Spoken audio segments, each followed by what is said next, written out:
Hello everyone. Today I'm going to explain the different divisions of General Motors and how they work together. Please enjoy.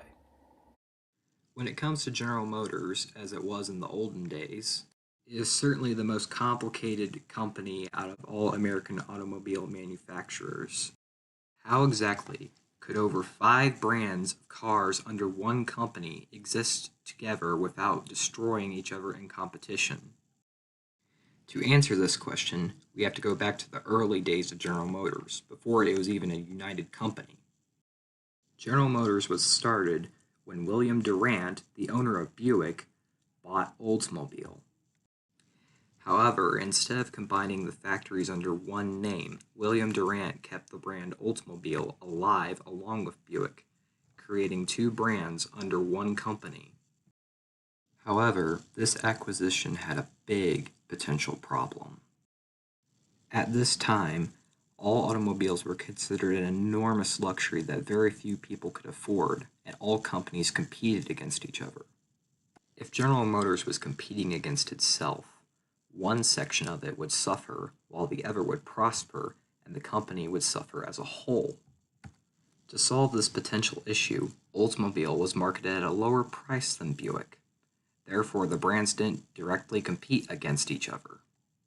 As time went on, General Motors acquired ever small car companies, including Cadillac, which was put at the top of the General Motors structure, Oakland, which became Pontiac and was priced under Oldsmobile, finally Chevrolet, which was priced at the bottom of the list.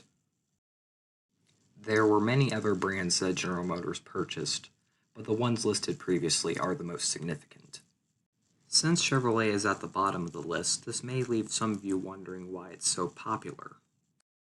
Well, that's because Chevrolet was low priced and made at decent quality. Therefore, it was very easy to sell the cars. And Chevrolet may have gotten most of the attention, but the other brands were still successful. This is because the other brands of General Motors had cars with better features and better quality than Chevrolet. So if any buyer wanted a car nicer than Chevrolet, all they had to do was simply go to the next brand, and General Motors would still profit. For a time, General Motors was careful to make sure that each brand was very different, so that they wouldn't be seen as upgraded versions of each other. The differences between the brands include, but are not limited to, engines, transmissions, and suspensions. However, the biggest difference of all was the styling and outward appearance of the automobile. This pricing strategy was so successful that General Motors became the top-selling auto manufacturer in America.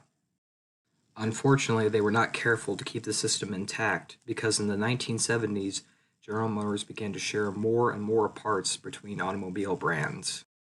As a result, the cars grew more and more similar, and people were unwilling to pay higher prices for the same car. As a lack of quality became rampant among the General Motors brands, sales decreased dramatically and ultimately led to the death of Oldsmobile in 2004 and the death of Pontiac in 2010. And that was how General Motors had over 5 brands of cars without competing against itself. Thanks for watching, everyone. Until next time, please remember that history belongs to God. It's His story.